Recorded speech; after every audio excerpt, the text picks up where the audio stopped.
बिस्मिल्लाहिर्रहमानिर्रहीम। मिठा साईं, जीअं त ही रूहानी रमज़ूं आहिनि जेके समुंड जीअं ऊनियूं ऐं गहरियूं आहिनि, उन्हनि खे बयानु करणु को आसान या सवलो कमु न आहे सवाइ कंहिं रूहानी राज़ वारे जे। तंहिं लाइ हिन फ़क़ीर बि कोशिश कई आहे त उन्हनि रमज़नि ऐं राज़नि मां अव्हां जे साम्हूं कोई क़दुरु कुझु बयानु करे सघां, पर जेकॾहिं किथे का घटि वधाई थी वई हुजे माफ़ीअ जो तलबगार आहियां।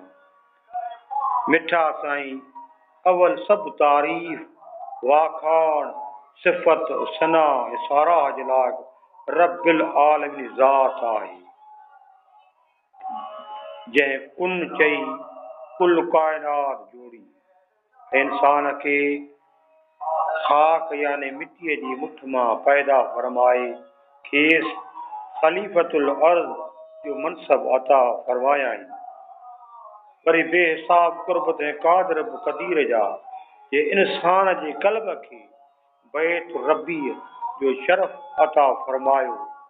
कंहिं सूफ़ी शाइर उन बाबति कुझु हिन तरह फरमायो आहे त जोड़े क़ल्ब बैत रब्बी इंसान में समायो, ऐं हज़रत इंसान खे वरी दमन जे अनमोल ख़ज़ाने सां फैज़याब कयो अथसि। गॾोगॾु सिफ़त सना मोहम्मद मुस्तफ़ा अहमद मुजतबा रहमतुल आलमीन खे सुहे थी, जंहिं महबूब जे तुफ़ेले हिन अदम दुनिया जो वजूद अमल में आयो। ये फरमान आहे लौला कलमा ख़लक़तुल अफ़लाक, जंहिं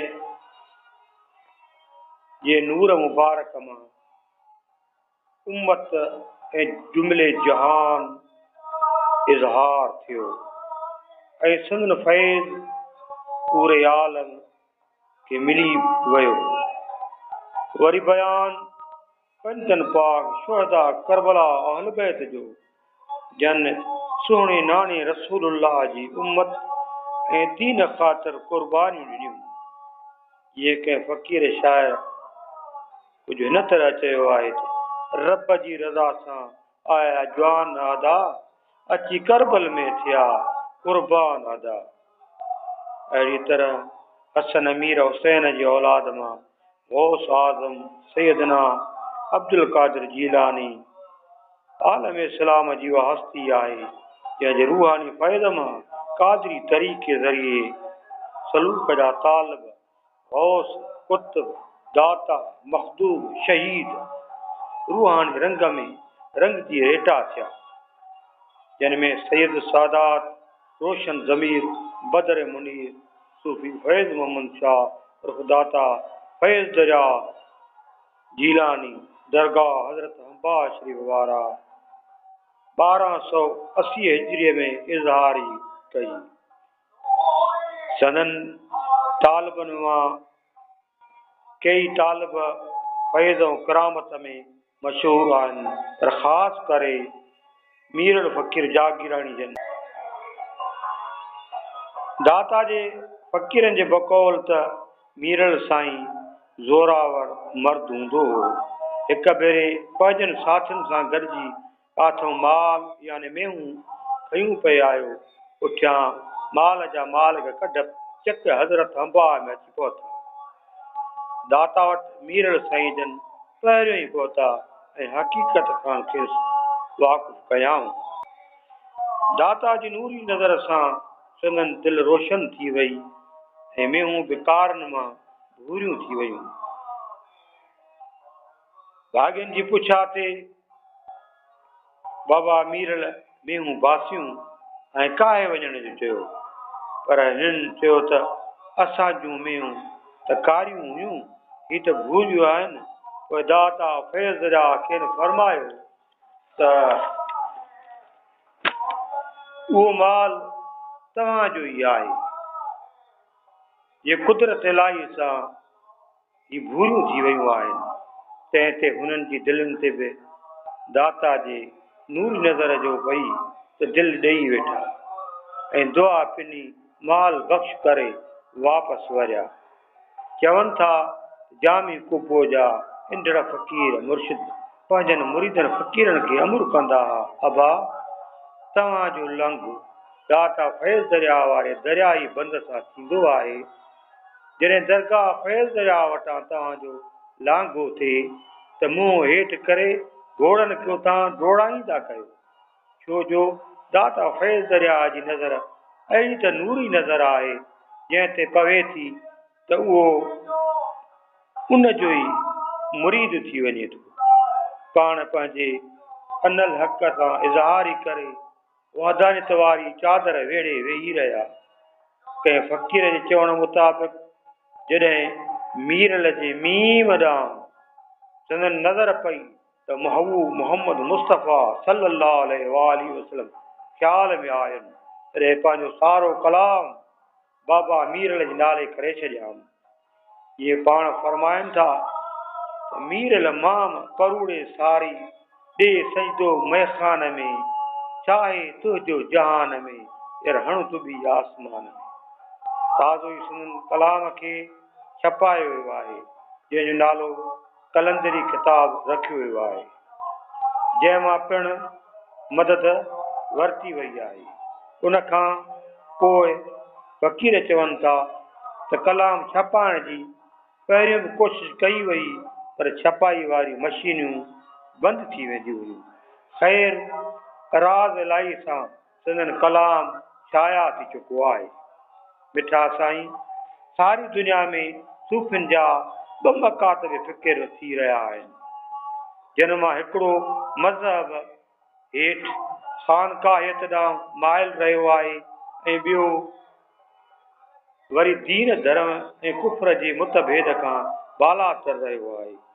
सूफ़ियुनि जे ॿिए मकातब फ़िकिर में हुसैन बिन मंसूर हिलाज, मुहियुद्दीन इब्न अरबी, शम्स तबरेज़, फरीदुद्दीन अतार, सचल सरमस्त, बुल्ला शाह जहिड़नि बुलंद पाया हस्तनि सां गॾु सैयद फैज़ मोहम्मद शाह फयाज़ दाता फैज़ दरिया जन पिणु शामिल आहिनि। वहदानियत वहदतुल वजूद यानी हमौस्त जा क़ाइल ॿियनि शाइरनि जीअं दाता फयाज़ जो कलाम आफ़ाक़ी हैसियत रखे थो, जंहिंजी परूड़ सुञाण संदन कलामनि मां चिटीअ तरह ज़ाहिर आहे। जीअं फरमाइनि था त आहियां मां भॻवान न आहे तंहिंमें शक गुमान। वरी फरमाइनि था असां आहियूं ला मकानी यार माग त असांजो आहे मैखानो। संदन हथ मुबारक सां दरगाह वारे क़िबले वारे फैज़ महल में ते अंदरि अखर लिखियल आहिनि, जंहिंखे पढ़णु ॾाढो ॾुखियो आहे, जेके मिलाए लिखिया विया आहिनि। अखरनि पोयां दाता जो कौल आहे त ईरान खां मर्द ईंदो ऐं अची इज़हारी कंदो। उन वक़्त में कंहिं माण्हूअ खेसि पारस आणे ॾिनो। ॾिसंदे ॾिसंदे संदसि साम्हूं दरगाह वारे खूह में उछलाए छॾियाऊं। तंहिं ते उहो शख़्स अञा सोचण में ई हुयो। दाता फरमायो त खूह जी गादी हलायो। जॾहिं नेसर मां पाणी पियो अचे त उन मां केतिरा ई पारस तरंदा तरंदा निकिरंदा पिया अचनि। जेको खूह अॼु बि मौजूदु आहे, उन मां मटी भरी वेंदी आहे, जंहिंजो पाणी पीअण में पुरलुत्फ़ ऐं शफ़ा वारो आहे। पाण पंहिंजी हयाती जो हिसो पंहिंजे महबूब मीरल फ़क़ीर जागीराणी जे हवाले कयाऊं। हिन कामिल लंगोटी बंद सती जती शहनशाह 14 किथे 11 बि लिखनि था।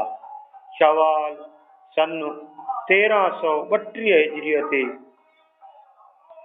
अबदी जाम नोश फरमाए दारुल बका ॾांहुं हलण जो राज़ फरमायो।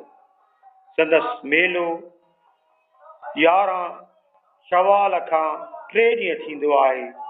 संदन वालिद साईं पीर मोहम्मद शाह बिन सैयद हाजी शाह जीलानी मौला अली मुश्किल कुशा शेर ख़ुदा जी अठटीह पीढ़ी ऐं कादरी तरीक़े जे बानी सैयद अब्दुल कादिर जीलानी रहमतुल्लाह अलैह जी 26वीं पीढ़ीअ में सूफ़ी अल कादरी थिया। संदन वॾा इराक खां ईरान अची उच शरीफ़ में रही वरी हिते अंबा शरीफ़ में पहुता ऐं उते ई राश अख्तियार कया।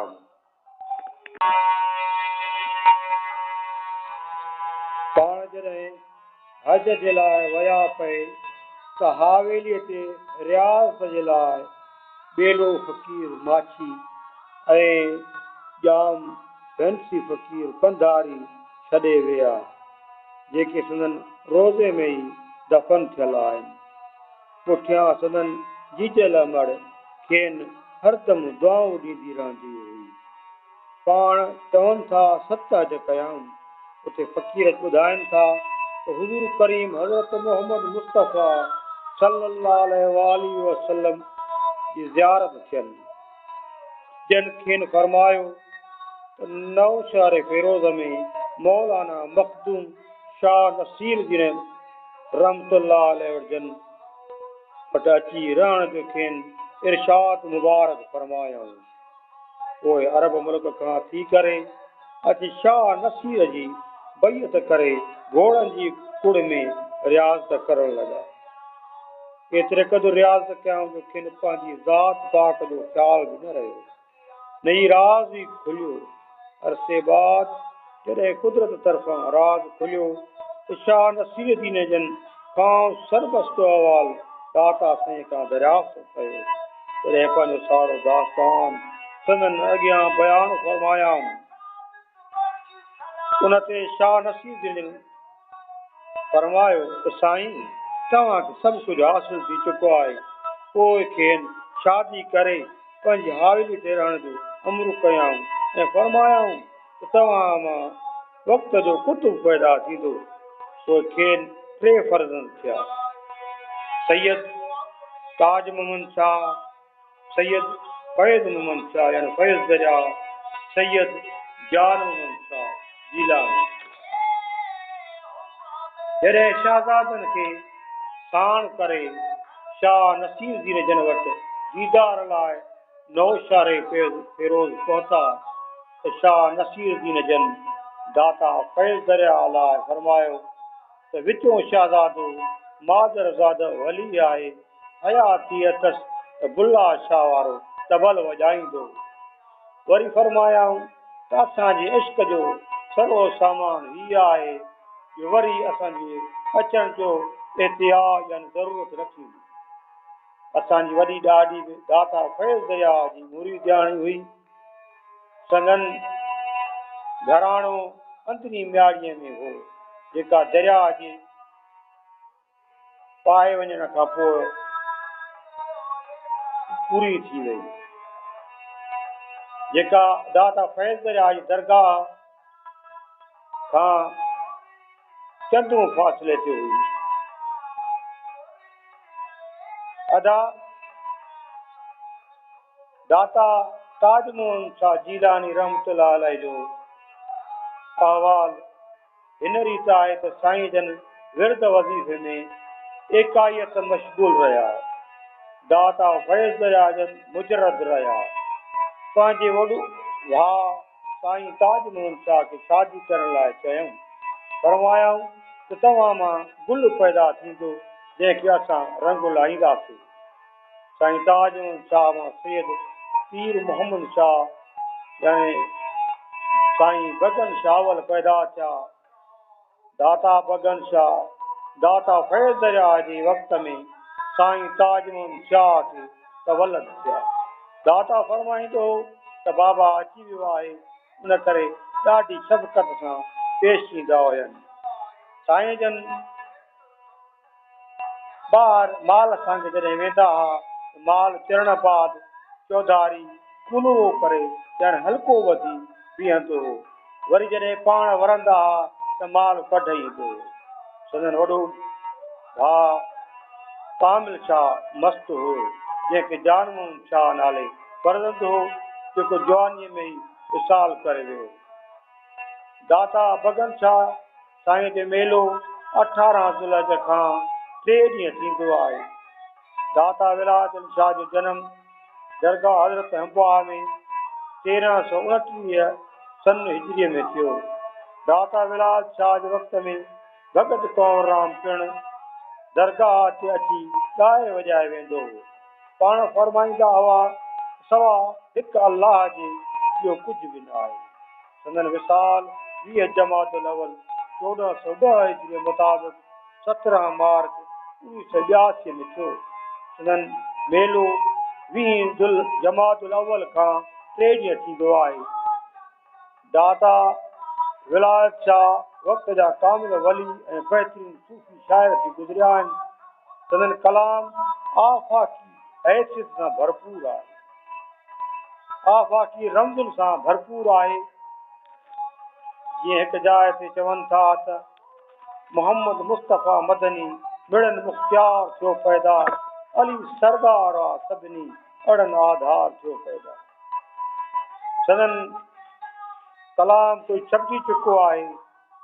साईं जन जो पहिरियों मजमूओ अंबा में आड़ा आहे ऐं ॿियो सराइकी कलाम जो गुलदस्तो ढोला माहिया आहे। जंहिं पाण फरमाइनि था मेरे यार जिहा कंहिंदा यार नहीं, कंहिंदा जोड़ कोई जिन सार नहीं। पाण साहिब करामत सखी मर्द हुआ।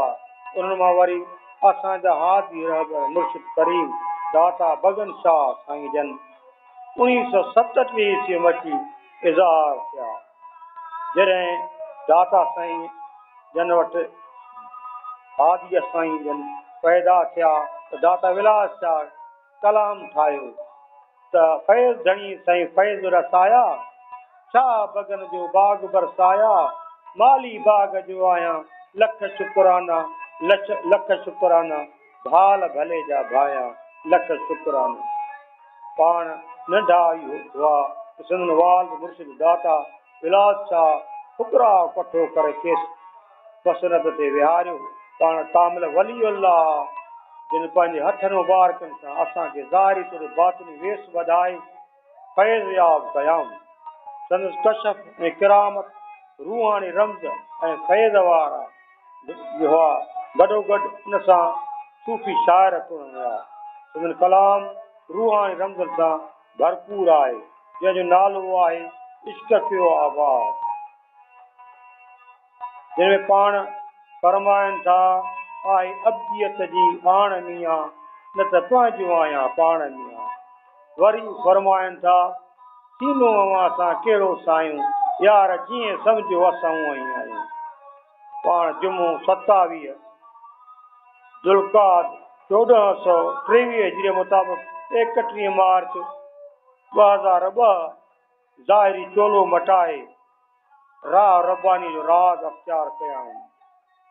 सदन पुठियां नरीना औलाद मां 2 फर्ज़ ॾेई विया, जिन मां दाता सखी जान मोहम्मद शाह गादी नशीन ऐं साईं कामिल शाह मस्त जेके पिणु किरामत ऐं फैज़ वारा आहिनि। सदन फैज़ ऐं कुर्ब सरेआम आहे। सदन औलाद मां दाता फैज़ दरिया जे बाग जा गुल टिड़िया आहिनि ऐं तव्हां क़यामत टिड़ी फैज़याब कंदा रहंदा। आमीन। फ़कीर अला वधायो वधियल सुंदरो सूफ़ी अल कादरी हाल हेड मास्टर गवर्नमेंट प्राइमरी स्कूल ॻोठ मोहम्मद इब्राहिम सुमरो तालको लखी ज़िलो शिकारपुर। अॼु तारीख़ 22 जनवरी साल 2021। सुभान अल्लाह ला इलाहा इल्लल्लाह मुहम्मदुर रसूलुल्लाह।